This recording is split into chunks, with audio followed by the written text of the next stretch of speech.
Que a graça do bom Deus, o amor do eterno Pai e que as abundantes consolações do Deus Espírito Santo sejam abundantes na vida dos meus amados irmãos. Boa noite. Que a graça e a paz de Jesus seja com cada um de vós. Vamos então, amados, para o nosso texto dessa noite. A nossa mensagem se encontra lá em Provérbios, capítulo 10, versículos do 4 ao 6. Provérbios, capítulo 10, versículos do 4 ao 6. E o nosso texto diz assim, amados, compartilhe aí com o link para que as pessoas possam também acompanhar. O texto diz assim, Provérbios 10, versículos do 4 ao 6. O que trabalha com mão remissa empobrece, mas a mão dos diligentes vem a enriquecer-se. O que ajunta no verão é filho sábio, mas o que dorme na cega é filho que envergonha. Sobre a cabeça do justo há bênçãos, mas na boca dos perversos mora a violência. Amados, vamos orar para que nós possamos pensar um pouquinho nessa palavra e agradecer pela vida da Camille, do Eduardo. Vamos lá então. Deus, em nome de Jesus, tua palavra foi lida e será exposta nesse momento. Que o Senhor nos dê graça, nos ajude, para que ela possa encontrar guarida no coração daqueles que ouvem. E ao mesmo tempo, Deus, cumprir com o propósito para o qual ela vai ser, Deus, pregada e ensinada nessa noite. Assim como a chuva que cai sobre a terra e ela não volta ao Senhor sem cumprir o propósito para o qual o Senhor a determinou. Que assim também seja a tua palavra, ao ser lançada no coração do homem, ao ser semeada no coração do homem, que ela não volte a ti, sem cumprir o propósito para o qual ela está sendo pregada e ensinada. Também queremos aqui, juntamente com o teu servo Carlos Barros e toda a igreja, agradecermos pela vida da Camille e do Eduardo, que, Deus, foram recuperados, restabelecida a saúde.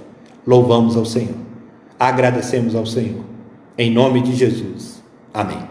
Amados, nós vamos aprender nessa noite que o assunto de dinheiro é uma das ênfases de Provérbios, tendo em vista que envolve tanto a nossa necessidade quanto também a nossa vivência. Algumas perguntas nos são perturbadoras. Por que algumas pessoas prosperam e outras não? Por que há tanta pobreza? Por que nem sempre o justo enriquece, enquanto pessoas más ganham muito dinheiro? Essas e tantas outras perguntas podem ter alguma resposta, mas talvez a pergunta que alguns vão preferir seria como prosperar.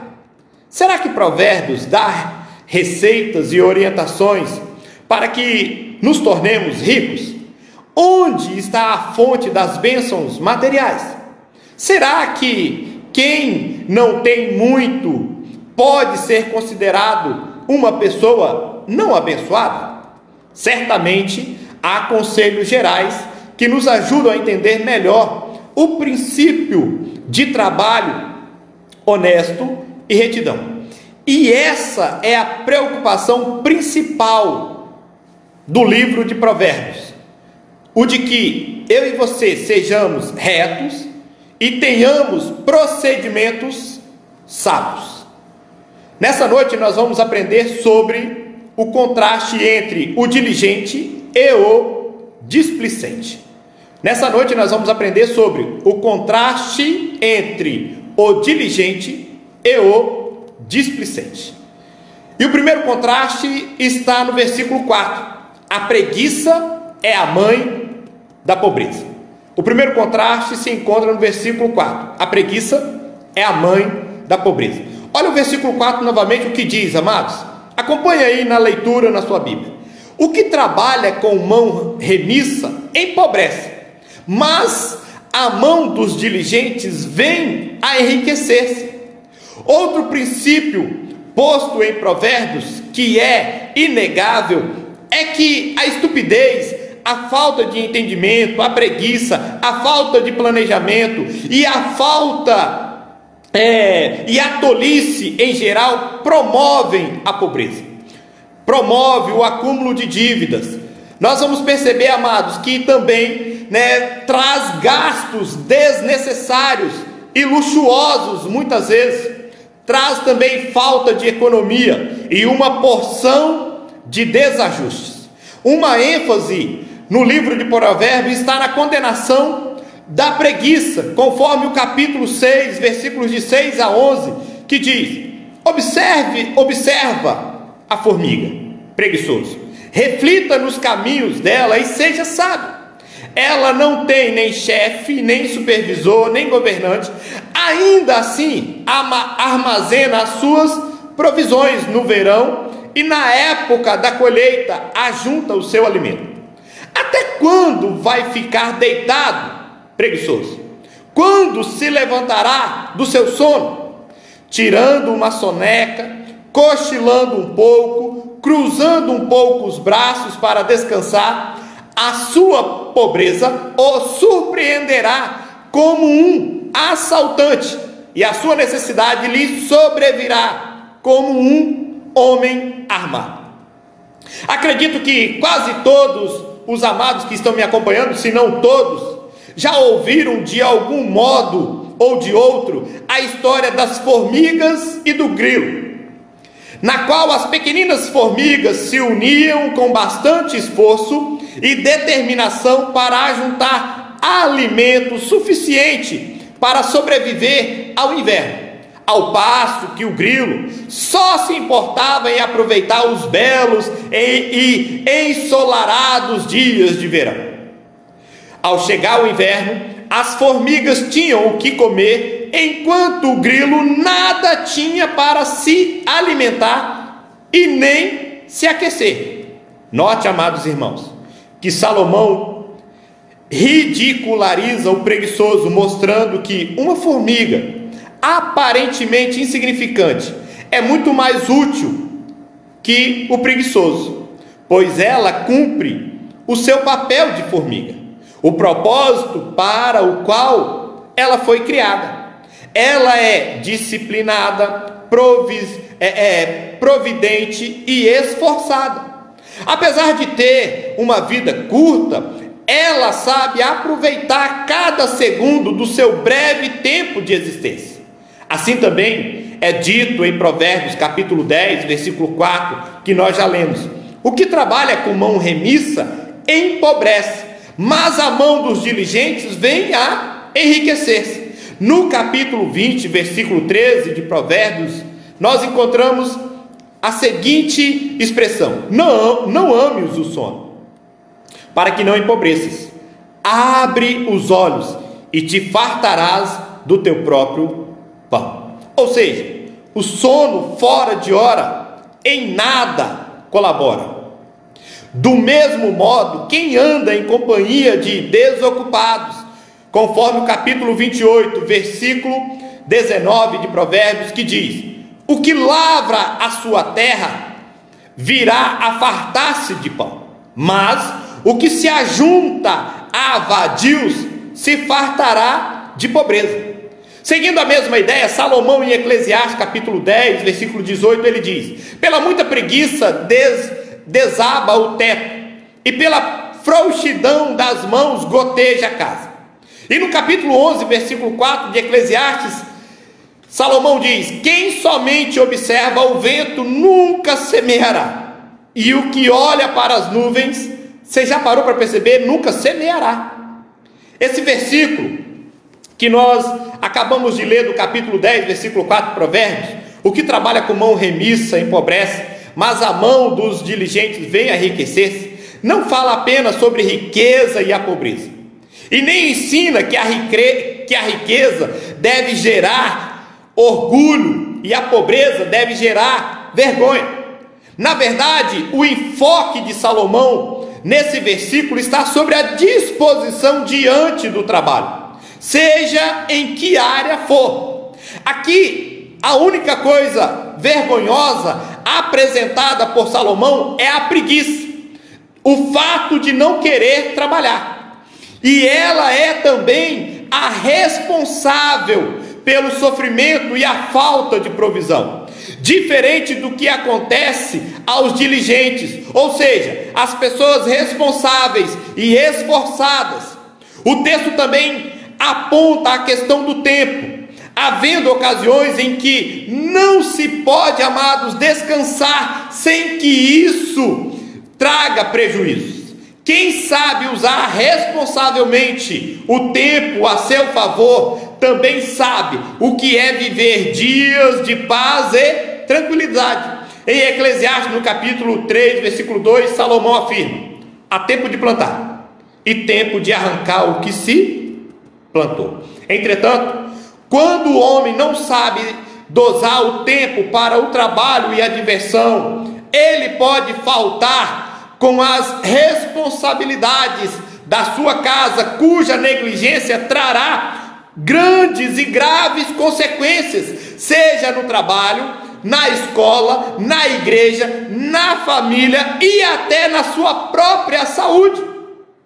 E para aqueles que vivem assim descontroladamente, buscando mais alegria e diversão que as responsabilidades e a provisão tão necessárias, Salomão diz em Provérbios capítulo 6, versículo 6, que nós também já lemos: observe a formiga, preguiçoso, reflita nos caminhos dela e seja sábio. Ou seja, a preguiça é a mãe da miséria e a patrona, a padroeira da pobreza. Aqueles que têm alergia ao trabalho e fogem dele como uma praga contagiosa, empobrecem. Aqueles que amam o sono e encontram toda sorte de desculpas, amados, para não trabalhar, acabam tendo a mente cheia de coisas perversas.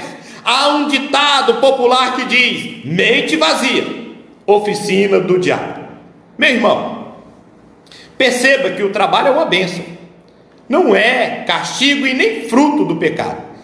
Pelo contrário, é uma ordem de Deus. O ser humano trabalhava antes da queda e vai trabalhar depois da glorificação. O céu não será uma bem-aventurança contemplativa, mas um trabalho dinâmico e deleitoso. A Bíblia diz que no céu os servos de Deus o servirão, conforme Apocalipse capítulo 22, versículo 3, que diz: os seus servos o servirão. Logo o trabalho dignifica o ser humano, supre as necessidades da família, faz prosperar a sociedade e glorifica ao Deus eterno, ao nosso Deus, o nosso Pai.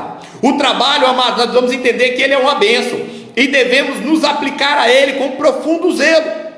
Crente que enrola no seu trabalho, crente desmazelado no seu trabalho, não glorifica a Deus.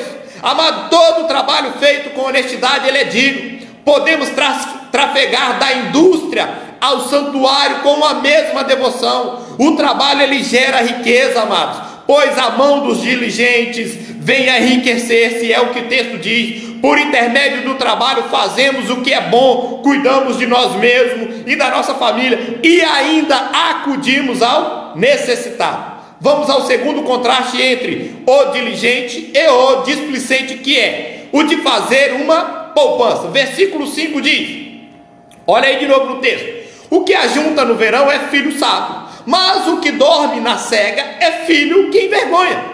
John Wesley disse com razão que devemos ganhar tudo o que pudermos, poupar tudo o que pudermos e dar tudo o que pudermos. A providência não pode nos levar à usura e nem à generosidade irresponsável. Precisamos ajustar no tempo da fartura, como José no Egito. Não podemos gastar tudo o que ganhamos e nem comer todas as sementes que colhemos. Precisamos poupar a fim de ter um saldo positivo nos dias de vacas magras. Vivemos em uma sociedade consumista que ama as coisas e se esquece das pessoas. O consumismo nos ilude com a tola ideia de que somos o que temos. Na década de 50, amados, consumíamos 5 vezes menos do que consumimos hoje e não éramos menos felizes por isso. Na década de 70, mais de 70% das famílias dependiam apenas de uma renda para manter toda a família. Hoje, mais de 70% das famílias dependem de duas rendas para manter o mesmo padrão da década de 70. Entramos nesse espiral do consumismo e acabamos comprando o que não precisamos, com o dinheiro que não temos, para impressionar pessoas que não conhecemos. Precisamos, amados, trabalhar mais, precisamos poupar mais, precisamos investir mais. Esse é o caminho da sabedoria. Vamos ao terceiro contraste entre o diligente e o displicente, que é: o justo é abençoado. Olha o versículo 6 aí, amados, novamente comigo. Perceba o que diz: sobre a cabeça do justo há bênçãos, mas na boca dos perversos mora a violência. Algo que deve ser reconhecido dentro das páginas da Escritura é que há uma conexão estreita entre a fidelidade e a prosperidade. De fato, há promessas de bênçãos materiais para aqueles que andam em conformidade com a palavra de Deus. E a prosperidade na vida do justo é uma realidade. Contudo, perceba isso, não é uma promessa absoluta para todos os que vivem na retidão. E isso não significa que absolutamente todas as pessoas que vivem com equidade serão ricas. O que Provérbios ensina é que a vida justa traz benefícios. Por isso é impressionante ver como a mesma ferramenta pode, na mão de pessoas diferentes, fazer coisas antagônicas possíveis.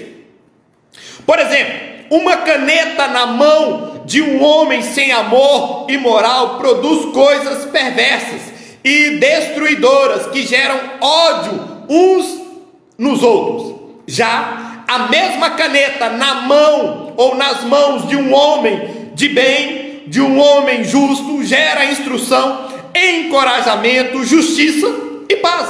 Preste atenção, amados, que a ferramenta nesse texto é a boca das pessoas. Segundo Salomão, os justos a utilizam para invocar o Senhor e pedir em oração por bênçãos para si mesmo e também para os outros.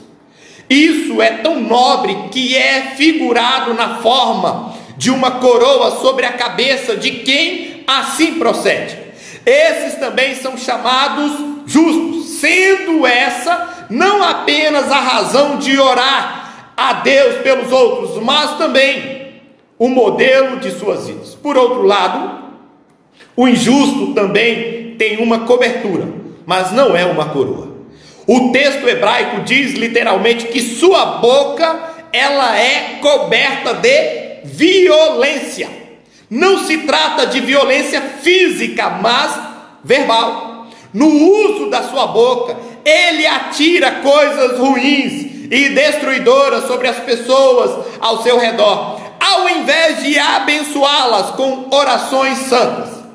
Como se não bastasse o antagonismo entre as palavras dos justos e dos ímpios, Salomão afirma que os resultados perduram na memória e, provavelmente, na vida dos alvos das palavras boas ou ruins.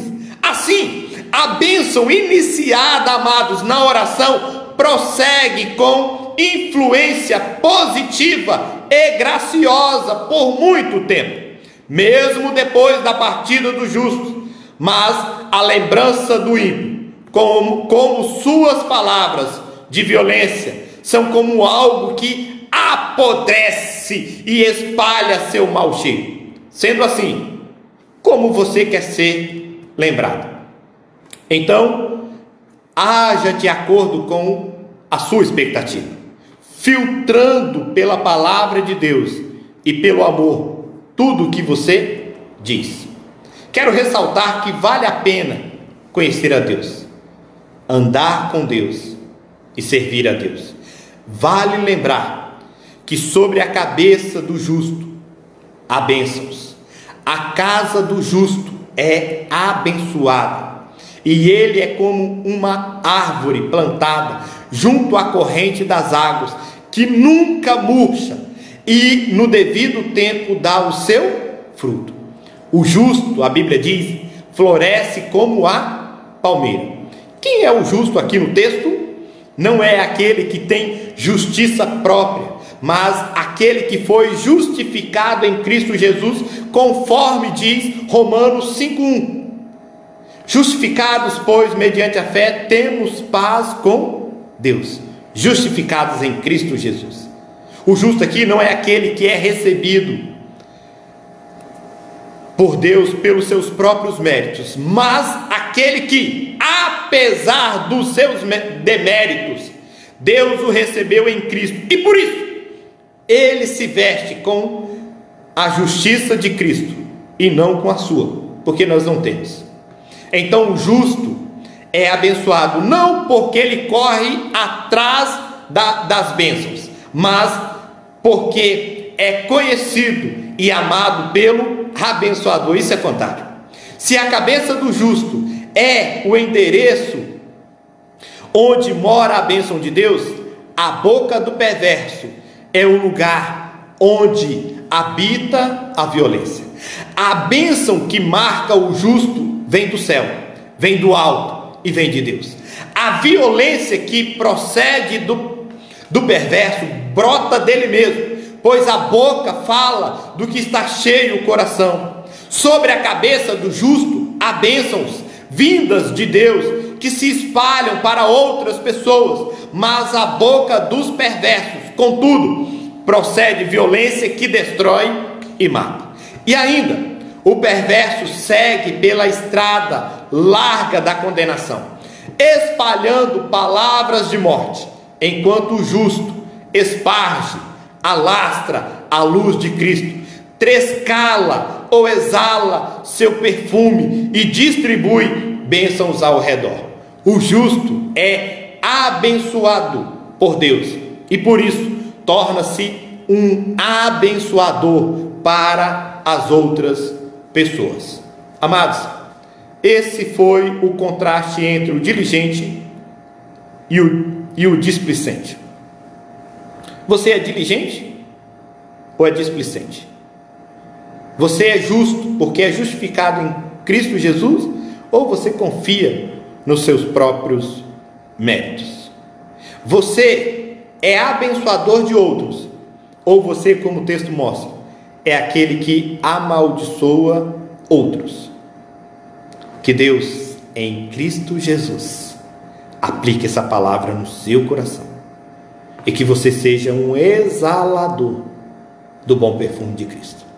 Que nós sejamos esse bom perfume de Cristo que a Bíblia diz, em nome de Cristo Jesus. Que Deus abençoe a vida dos amados irmãos. Eu quero aqui mais uma vez agradecer aqueles que não são membros da Igreja Presbiteriana, mas que têm nos acompanhado. Que Deus abençoe grandemente e ricamente a sua vida. Vamos orar? Deus Santo, Deus Eterno, guarde o teu povo, guarde, Deus, a nossa cidade, guarde, Deus, nosso estado, país. Deus, dê graça.